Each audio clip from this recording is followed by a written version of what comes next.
काम helpline trust की consumer protection council की तरफ से पेश किया जा रहा है।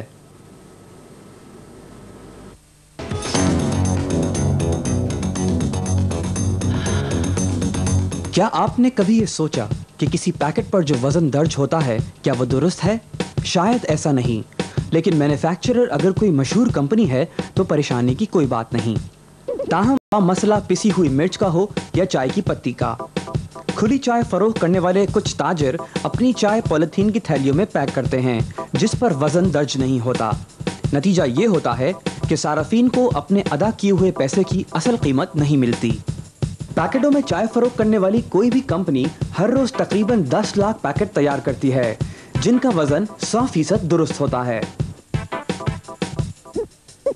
पैकेटों में बंद करके चाय फरोख्त करने वाले ताजर क्वालिटी कंट्रोल के बारे में हिदायत पर सख्ती से अमल करते हैं और इस बात को यकीनी बनाते हैं कि उनकी चाय वजन करके इस तरह पैक की जाए कि उनके वजन के दुरुस्त होने को यकीनी बनाया जाए और इस बारे में शक व शुबे की कोई गुंजाइश ना रहे। पेशावर और लाहौर की खास मार्केटों में खुली चाय फरोख्त करने वालों की अक्सरियत का दावा है कि वो ए ग्रेड की चाय इस्तेमाल करते हैं, हालांकि असल हकीकत अक्सर कुछ और होती है। होता यह है कि बांग्लादेश, इंडोनेशिया और चीन की कमतर दर्जे की चाय को एक साथ मिला दिया जाता है और सार्फिन को ये बात याद कराने की कोशिश की जाती है कि ये सब ए ग्रेड की चाय है। खुराक से मुताल्लिक कानून कंपनियों को इस बात का पाबंद बनाता है कि वो अपनी मसनूआत के पैकेट पर दुरुस्त वजन दर्ज करें, लेकिन बगैर ब्रांड वाली चाय के बारे में ऐसा हमेशा मुमकिन नहीं होता।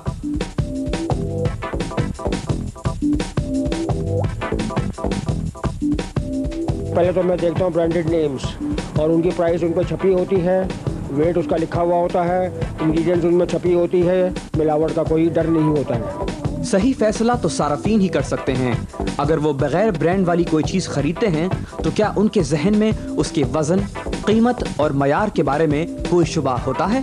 जब मैं बाज़ार में जाती हूँ तो मेरी तो तरजीह होती है कि मैं ये देखूँ कि उसका वज़न कितना है चीज़ का और उसके ऊपर उसकी कीमत लिखी हुई है और ये कि वो किसी मयारी कंपनी की बनी हुई हो। मैं ब्रांडेड प्रोडक्ट ज़्यादा लेती हूँ, इसलिए मुझे उसमें वज़न का पता चलता है, प्रोडक्ट का, और क्वालिटी भी पता चलता है पैकेजिंग से। लिहाजा आपको चाहिए कि आप सिर्फ मयारी कंपनी की अशिया खरीदें ताकि आपको दुरुस्त मिक़दार मिले और इस बात का इत्मीनान रहे कि इंतज़ामात का मुआयना किया जाता है और ये सारे इंतज़ामात और एहतियात सिर्फ इसलिए किए जाते हैं कि आपकी प्यारी तक पहुँचने वाली चाय न सिर्फ आला तरीन मयार की हो बल्कि आपके लिए एक सेहत बख्श और खुशगवार मशरूब साबित हो। This public service message was brought to you by the Helpline Trust. अपना कारोबार कर रहे हैं, उन्हें मालूम ही नहीं कि वो चाय के ढेर लगाकर रखते हैं, उससे चाय को क्या नुकसान होता है। गंदा माहौल और हवा की आलूदगी चाय जैसी नाजुक चीज को किस तरह खराब करती है। खुली चाय के जखीरे तक नमी की बड़ी मिकदार भी पहुंचती है जिसकी वजह से चाय में फफूंद लग जाने से काफी चाय बर्बाद हो जाती है और इसकी क्वालिटी भी वो नहीं रहती जो होनी चाहिए। खुली चाय में केमिकल्स की मिलावट की वजह से भी आलूदगी पैदा हो सकती है। इसकी एक वजह तो हमारा माहौल है जिसमें फ़ज़ाई आलूदगी के जरिए लेड जैसी भारी दाग के असरात जज्ब हो सकते हैं। अफसोस तो ये है कि चाय पीने वालों की अक्सरियत को इस खतरे का पता ही नहीं चलता। चाय जो है वो उबाल कर बनाई जाती है, जाहिर सी बात है जब उबाल कर बनाई जाती है तो उसके सारे जरासीम और जो बैक्टीरियाज होते हैं वो मर जाते हैं, तो उसमें नुकसान की कोई बात है।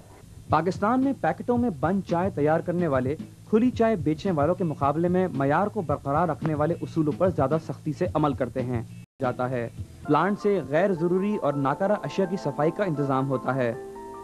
थोड़े थोड़े अरसे के बाद सेहत और सफाई के इंतज़ामात का मुआयना किया जाता है और ये सारे इंतज़ामात और एहतियात सिर्फ इसलिए किए जाते हैं कि आपकी प्यारी तक पहुँचने वाली चाय